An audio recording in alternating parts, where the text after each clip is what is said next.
My next guest on the Self-Leadership Success Summit is Chris Reed, sometimes known as Chris Mohawk Reed for reasons I'm sure you'll be able to deduce. Chris is an expert on social media, LinkedIn, all things personal brand and marketing. So I thought he was a really good person. I thought it was a good idea of mine. I thought he was a great person to invite to talk to us about social media, personal branding, marketing from a self-leadership perspective. Welcome, Chris. Thank you, Andrew. So, Chris, tell us just a little bit about yourself, all right?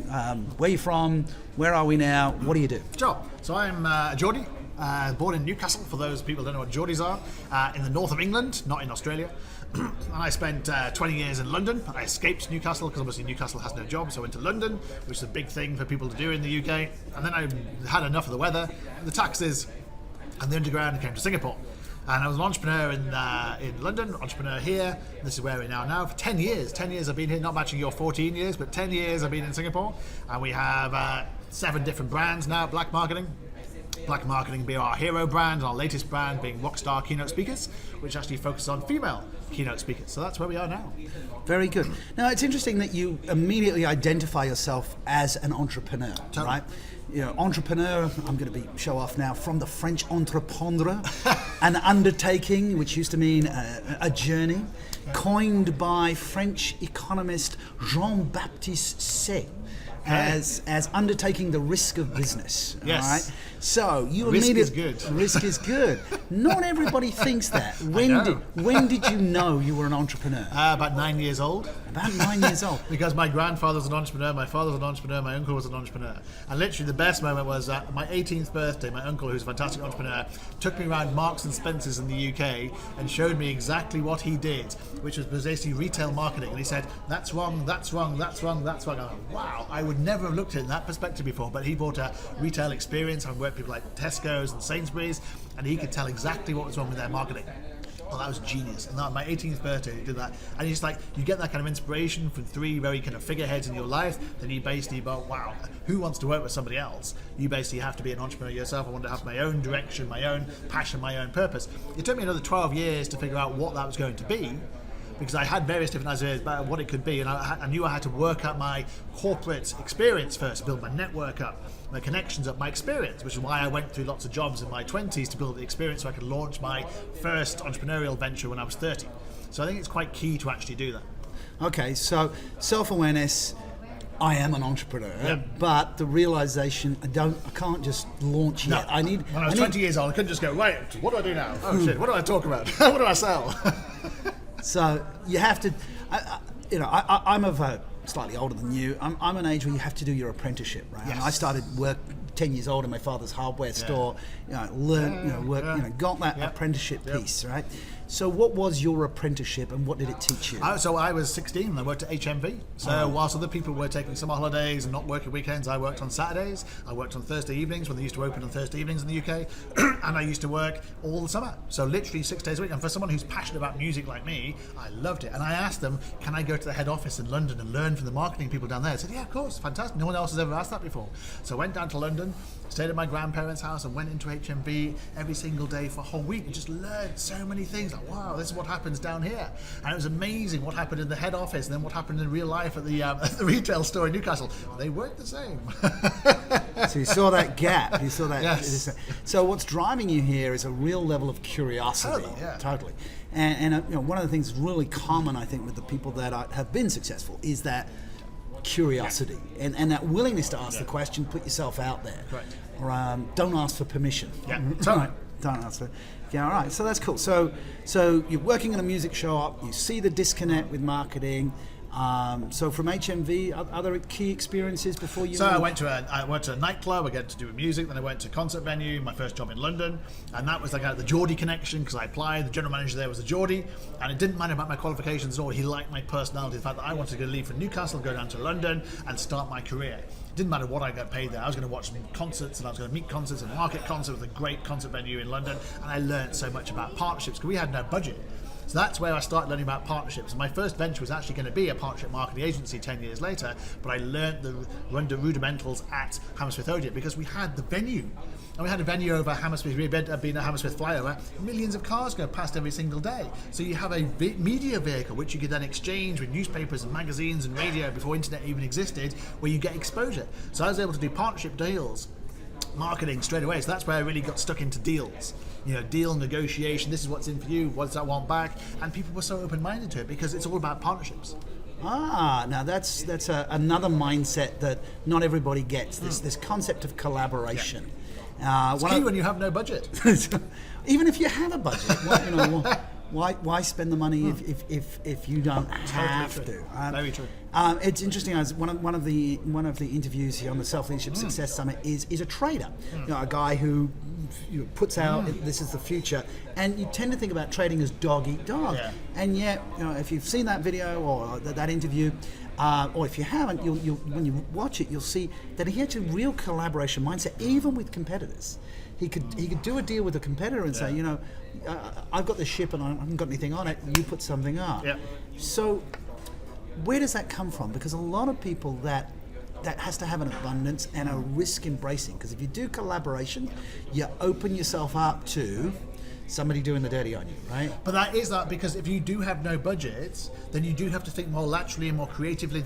How will I achieve my marketing objectives? How will I sell these tickets? How will I market the brand? And so you go out to people who are already targeting those people through their channels and say, let's do a deal. You want my channels, my customers, I want your channels and your customers. And literally doing deals. So even when I was at radio station, when I left the concert venue, I did deals for the radio stations as well. And even when I went to work in newspapers, I worked for the Times, the Sunday Times. Even there, we had a budget, but I still did big partnerships and promotional partnerships. And like you say, why spend the money if you could do a partnership? I had the biggest and most trusted real estate you could possibly ask for, the Sunday Times, and I could barter that with somebody else. I had to negotiate two ways there. Negotiate internally with the editor, because the editor said, nope, I'm not being associated with that, nope, not being associated with that, because he knew the power of his brand. That's where I really got an understanding of brands. Like, okay, the Sunday Times is like a brand that really basically can make a difference, can make or break businesses, but he won't give it to anybody. You have to earn that kind of trust. So that's very interesting about trust and about awareness of that brand's power and ability about what you can do with it and what you can't do with it.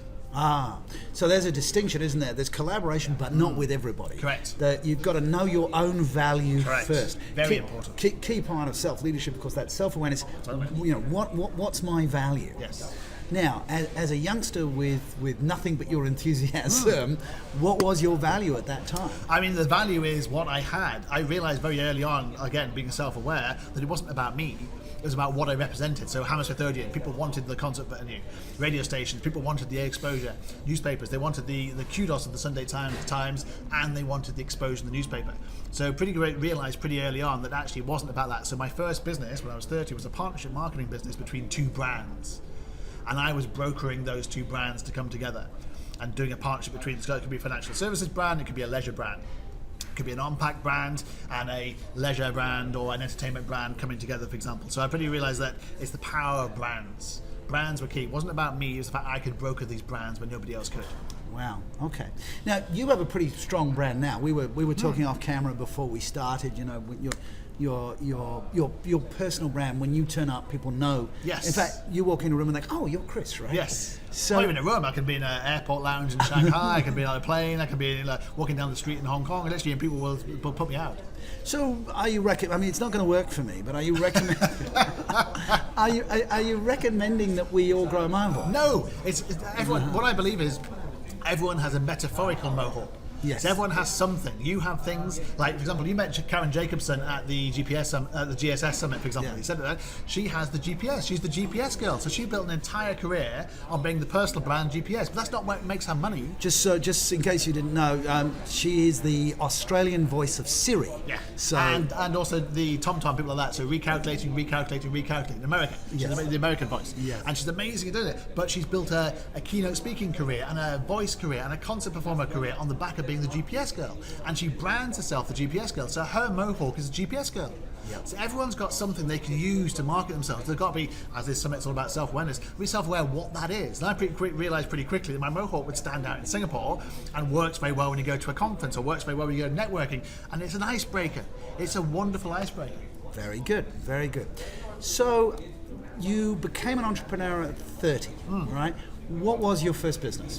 My first business was a company called Cocktail Marketing. Where we put two, because it's all about putting brands together. So, and then we basically did that for a few years. I sold that after a couple of years, and then we did another one, and then another one, and another one, and that continued until I was 40, nearly 40, and then I hadn't seen the sun for many, many years, and I came to Singapore. So I needed to see the sun. You've seen so it. I lived in London for 20 years. And also because London has a very mentality of like, let's deal with London, as we're now seeing with things like Brexit. It's very much about, let's deal with London. I never got any briefs for Europe the whole time I was there. My first brief here in Singapore was the whole of Asia Pacific. Right. And so the mentality here is let's do business with everybody. Because we're too small to actually just do business with ourselves. Right. So there's great self-awareness amongst, I think, Singapore in terms of you can't just do business amongst Singaporeans. You've got to go to Malaysia, Indonesia, you've got to go to China, you've got to go to India, you've got to go to America, you've got to go to Europe, you've got to go to Australia. And basically that's what I took on straight away. And I thought, wow, this is amazing, this embracing of other countries and reaching out to people, which is why we've got the best airport in the world at Changi, because it enables you to actually do that. And again, a global mindset. I mean, Yes. globalism is not hugely popular with some politicians these days. However, with the internet, we As can. an entrepreneur, you have to have a global mindset. You really do. Yeah, you'd be mad not to, right? So, as an entrepreneur, what are some of the habits that you've developed that you think have led to your success? I think I definitely go back to the curiosity thing. I basically never settle. I'm always working. I'm always thinking about things. On Christmas Day, I launched the Rockstar brand, for example. I was communicating with people on LinkedIn. It's like you're always thinking, how do you communicate? How do you network? How do you find things out? What are the angles here? Can I launch another brand over here? Can we do something over here? What's going on? So you have to be very curious and very interested in how you form a niche. And all my businesses are niches. Even black marketing itself is very much a niche. People say to me, like, oh, you only target LinkedIn, isn't that dangerous? No, that's a strength. Because there's lots of other social media agencies out there who do Facebook and Instagram and don't even do LinkedIn because they don't consider it. And it's B2B, it's a bit more difficult, it's a bit more not as sexy. You don't win awards, for being the best LinkedIn campaign where you do on Facebook and Instagram, even if their campaigns were terrible. So I quickly realized that LinkedIn is very much a niche. So I love niches. And I love looking at how you can actually then exploit those niches elsewhere and benefit people as well. Very good. So you don't have to restrict yourself by niching. It's an interesting mind, that you clearly on your website say, these are our brands. Yes. Whereas some classical advice would be, just pick a theme and stick with that. I personally found that really a struggle because there are many interests that I have. Yeah. And I like to talk about different things across a broad spectrum. And how do I do that and still niche? But what you did was, this is one thing, this is another. That's why we have 7 brands. 7 brands, right? Is that the limit? Because like 7 habits of highly effective people. No. I could have 20 brands this time in 5 years' time. Okay, very, very good. All right, so your key piece of self-regulation is keep yourself curious. I mean, some people will go, well, doesn't that make you a tad intense? Do you ever wind down? Or? No, I would say I was very intense actually, but that I think is it's a key to being an entrepreneur. You have to have determination, you have to have resilience, you have to have very thick skin, especially with a brand like mine, which is very much what we call a Marmite brand, which is either you love me or you hate me, because I get as many advocates as I do haters, which is what you need for a brand. Talk about brand positioning, it's better to be talked about than never been talked about at all in terms of reputation and branding.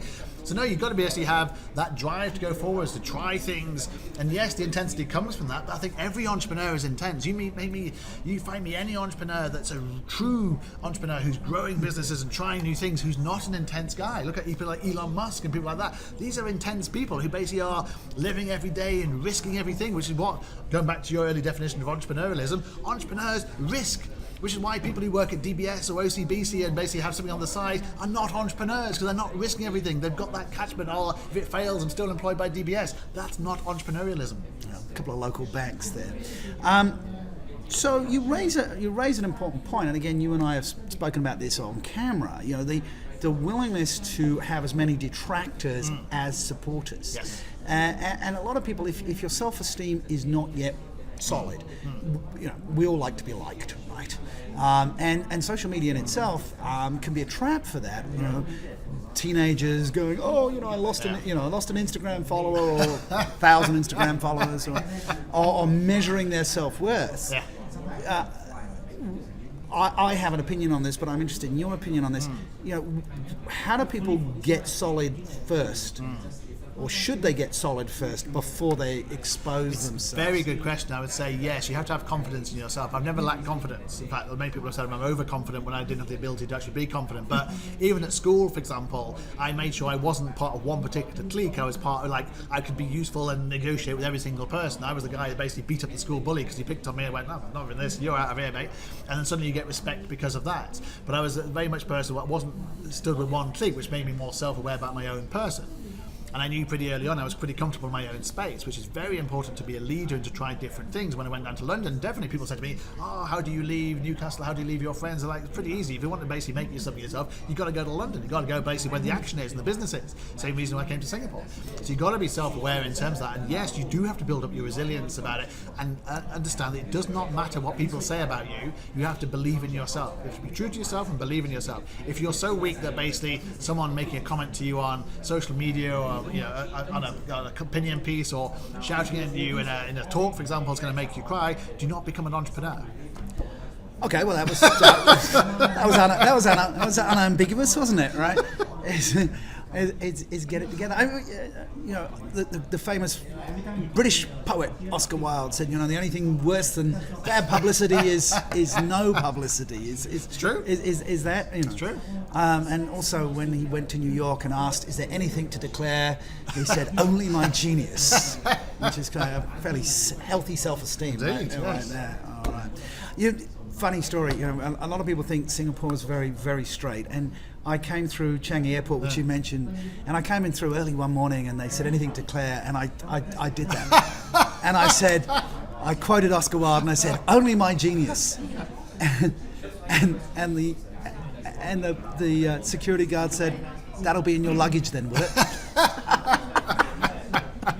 So sarcasm is alive and well even in Singapore. Okay.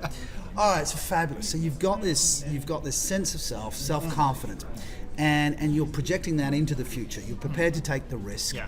You're prepared to take that feedback. You're resilient, but along the way you must have had some setbacks that challenge that you went, well, maybe I was really wrong there. Could you share a Totally. I mean, I had a major one in Singapore. My first job here, which I got through LinkedIn, my networking. After a couple of years, feeling quite happy with myself and quite almost kind of arrogant with myself, I decided to put a blog out because I did one blog which got 100,000 views. I thought, this is easy, this blogging business. This was 6 or 7 years ago. Did a blog about taxi drivers, and I had a completely different reaction. The moment I knew it went wrong is because all the comments started coming on going, you're completely wrong with this, Chris. You've misjudged this completely. I'm going, right. Now I can't take this back, can I? I'm screwed now. So I even then tried to make the most of it by saying, this is my opinion, these are the facts, and these are the case studies. But I got 90% of people basically saying this is very negative, and then I got put on the front page of the new paper here as being the most most hated cab passenger in Singapore. I was on Channel News Asia. I was in radio and TV. People were talking about my column and actually having a go at me, saying, who's this expat comes over here? Who does he think he is? Telling us our taxi drivers are terrible, and giving examples of various countries around the world where their taxi drivers were much more terrible than Singaporean taxi drivers. Yes, that's whataboutism, though, isn't it? It is, yes. So I got fired. I got terminated. And bearing in mind I was on a PEP at the time, and I basically, which is a pass which you have for basically 6 months without a job, I was a bit more secure than if I'd been on an employment pass, but I had just applied for my permanent residency as well, and I'm going, oh no, I might not get my permanent residency here because I might read that blog, and so I got fired, but what I found was there was no publicity that was bad publicity, because all the people I approached, again on LinkedIn, saying, I've been fired for this reason, I'd like to come and talk to you about how I can help you. Said, oh yeah, you're Chris Reed, oh yeah, I wouldn't have said what you said out in the public, but I'd have a beer with you and say the same thing. I go, okay, so you get on with people. People knew my name. So people associate me with controversy, but also a salient point, and basically said, I agree with what you're saying, but I wouldn't have actually said it. So it actually helped me get my jobs after that, and my PR came through about a month later. And the first thing I did was text my ex-boss, who said to me, you'll never get your PR now you've been fired. So I got my PR. So it was basically a very downtime, because I'd just been fired, and I thought, what am I going to do now? I've only been in Singapore for a couple of years. But also it was a realisation that you can push it quite hard, because there's limits to what you can push when you work for somebody else. And that was the point with that one. I worked with many Singaporeans, for example, who did not like the fact I'd said this. They complained to the boss in London. The guy in London basically just saw a front page newspaper and said, he's out of here. That's bad publicity, bad association for me. So that's, again, another reason why you should always work for yourself. You're aware, like I am, that I like controversy, and I like putting my opinions out there. You can't work for somebody else. You have to work for yourself. Wow. Okay. I have one positive story about taxi drivers. The other night, it's dark in the back of a taxi, and I asked him to stop, not at the taxi stop, so I could jump out to join my wife at a bar where she was networking, and I accidentally paid him $100 instead of $10. Now, you would think I'd never see that again. The only reason I can tell you this story is I didn't even know I'd given him $100. He tapped me on the shoulder. I'm standing at this outside bar, and he said, "Oh, did you just catch my cab?" And I turned around and I said, "Well, yeah." He said, "You gave me $100 instead of $10." So, wow. So there are some very. Wow. I can't say bad things about taxi drivers ever again. However bad they are, there's the exception that proves the rule. Fabulous. So your learning there is, you can push it. But did you not have a crisis of faith there for a moment and go, I've really screwed up? Oh, totally. Without a shadow of a doubt. I was here without a job.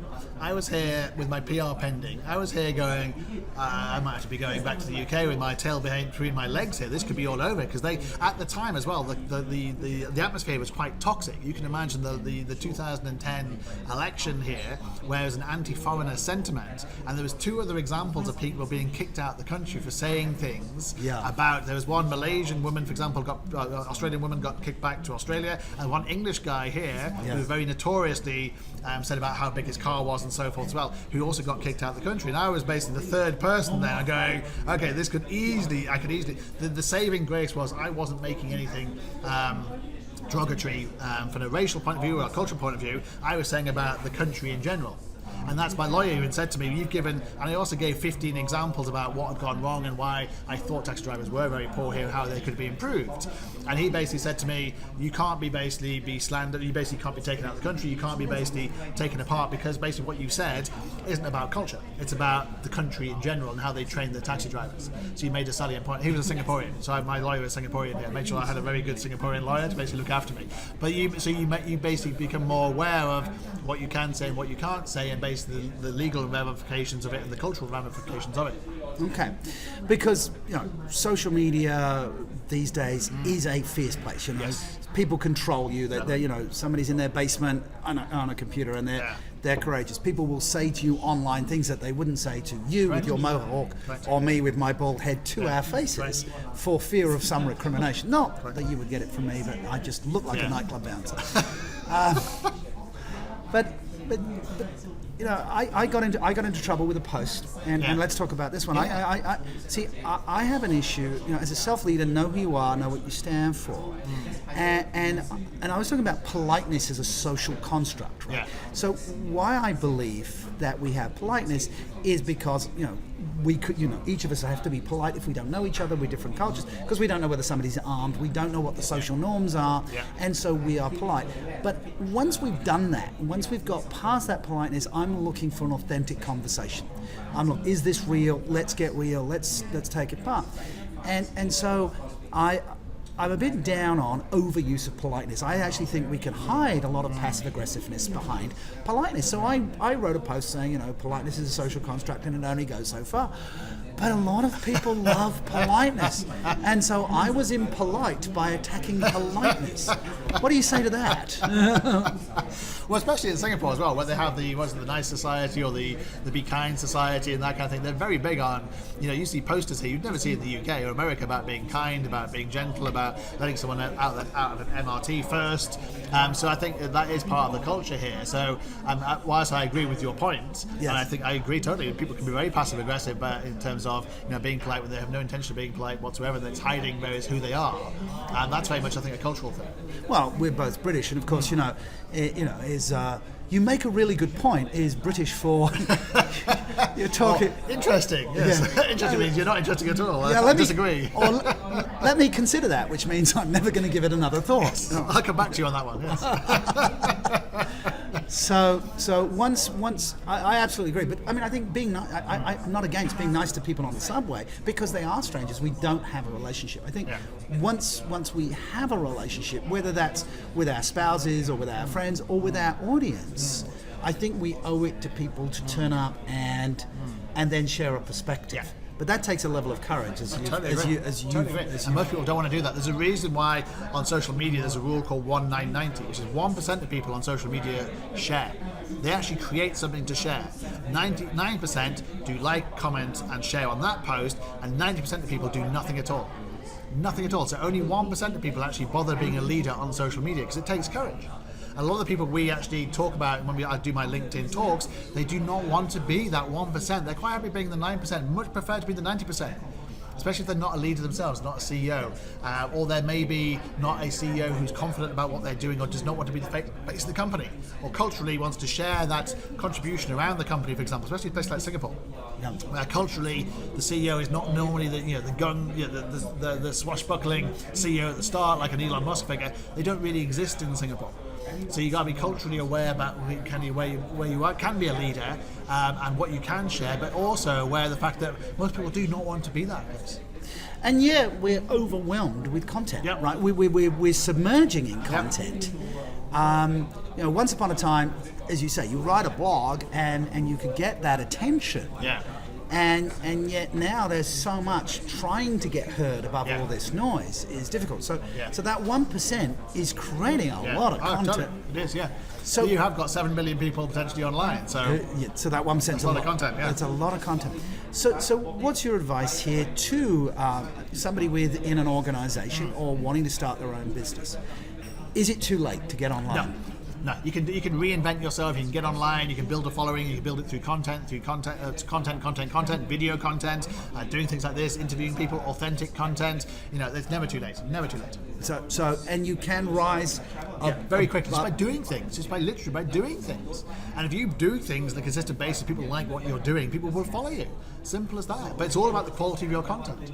So what makes quality? That's the that's the $64 billion question, isn't it? Because what's quality to you is different to what's quality to me. Yes. Well, I have a friend who builds data centers, and I joke with him. I said, surely 1 out of 3 data centers are just for cat videos, or cute penguins. I know. So it. Let's look at that a little bit more accurately. So if you have to have some thought leadership in your domain, is that not true? Right. So if you have to have an opinion. Yeah. I mean, it goes back to what we said originally. You have to have an opinion. If you don't have an opinion, people are going to go, nothing there. If you have an opinion, at least people can disagree or agree passionately. You can start a debate. And that's what I love about LinkedIn. The debates on LinkedIn are quite interesting and responsible because they're not anonymous. What annoys me about things like Facebook and Instagram and even places like Twitter and Umbrella, for example, is that people are anonymous, and therefore you're having a disagreement with somebody who you don't know if they're the CEO of a bank or whether they are just basically a salesperson or just basically someone having a bad day or whatever it happens to be. Whereas on LinkedIn, you see who they are, who you both know, how long you've been connected for, what their standing is, everything. So you can have a reasonable debate, you have a professional debate. That's why it's more professional. But you have to have an opinion. If you don't have an opinion, why you even bother out there just sharing anything at all? You have an opinion. Yeah. Well, having a voice is a key part of self-leadership, whether that's on social media or in a board meeting or just in the huddle at your business. I agree. Having a voice is essential, and practicing that voice. And when we grew up, we were in England. You were told, you shouldn't discuss sex, politics, or religion at the dinner table. But I actually have a viewpoint that perhaps we should have learnt to talk about sex, politics, because then we could have intelligent debates. I've been keenly watching the Canadian psychologist Jordan Peterson, who has created a huge uproar because he pushed back against using gender-neutral pronouns. He said, you can't force me to do that, and the gender debate is going down the wrong track on this way.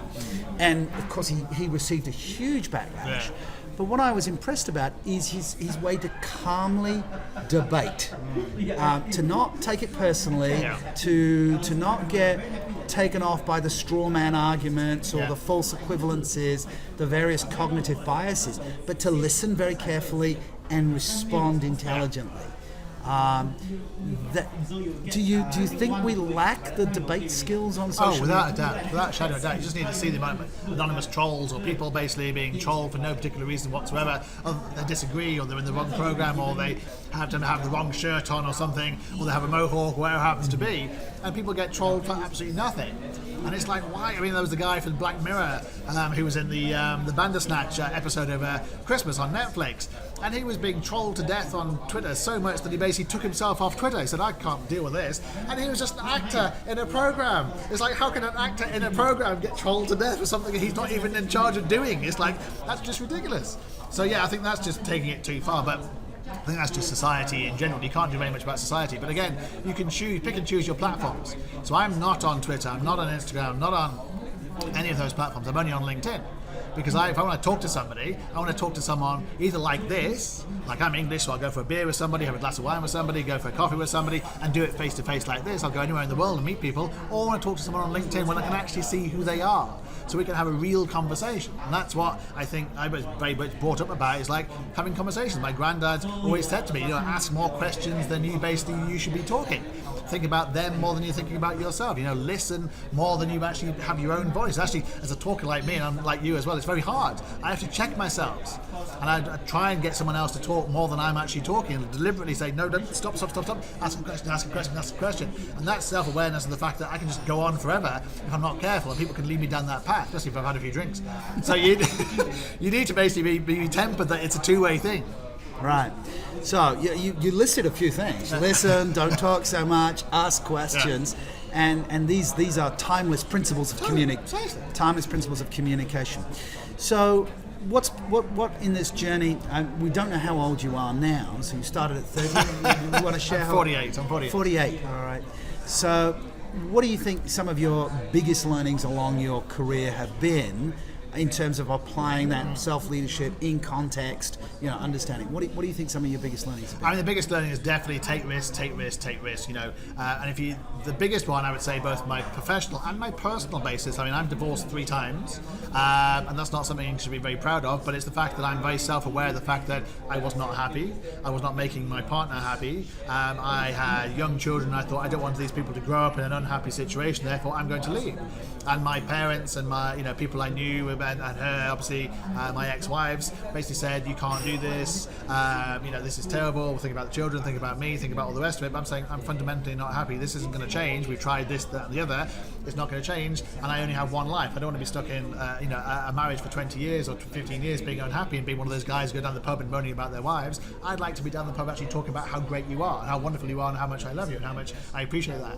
So I've applied that to both my professional career and my personal life, to, I would say, my detriment, both financially, because I have 3 ex-wives and I'm paying money for maintenance. So, before I even start the day, I'm kind of like, that money, thousands of dollars down, but I would give that money to have the freedom I have and the happiness I have now, and the ability to be able to choose what I want to do. And I have great relationships with my kids as a result of it, because they haven't seen those bad points of our relationships and 2 parents arguing, because I removed myself in that situation.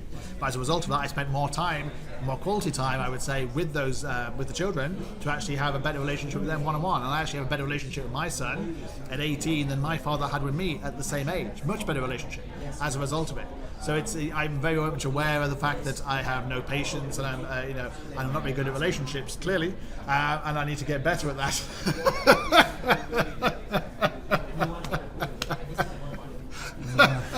Well, that's a huge bit of self-awareness right there. I'm on wife number 3, and and this is the last one. My wife, of course, says she will not be divorced; she will be a widow. And with her being Brazilian, you want to believe her on that. But I agree with you. A difficult decision to make, very painful decision to make, whether it's financially, emotionally. Yeah.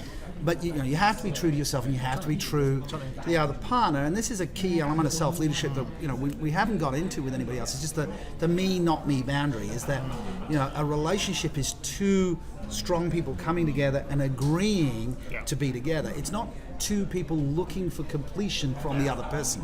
It's not Jerry Maguire when Tom Cruise says, "You complete me" to Renée Zellweger, because we have to complete ourselves and then be in a relationship with somebody else. You have to be happy and confident in yourself before you can go relationship with somebody else. So work on yourself and then work on your relationship. Right? I agree. The best thing you can do for any partner is to work on yourself.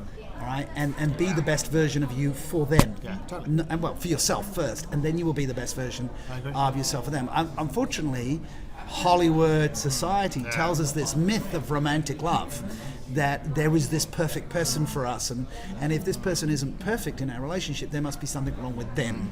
Instead of, we have to grow, develop a level of self-awareness, self-acceptance, and modify our own behaviors. Right? So I'm sure you've got the learning there. And thank you to your father and your grandfather for the entrepreneurship that's passed on. Yep. You need to check out Chris Reed. We're going to put up some links on his black marketing and his other 6 brands, Rockstar. I too work for getting some more female speakers on the platforms, and I took the pledge last year or the year before to never appear on a panel on a stage with all male. I think I was one of the first to take the pledge, because we need that gender diversity in terms of thought, in terms of, and I'm prepared to stand up and have an opinion on that and join you on this, even if I get trolled on that. And you will be. And I will be. And so thank you very much for being honest, being very direct, giving us a perspective. Whether you agree or not, you know where Chris stands, and that's his brand. I think you'll agree. Thank you very much. Pleasure. Chris Reed. Thank you, Andrew. Thank you.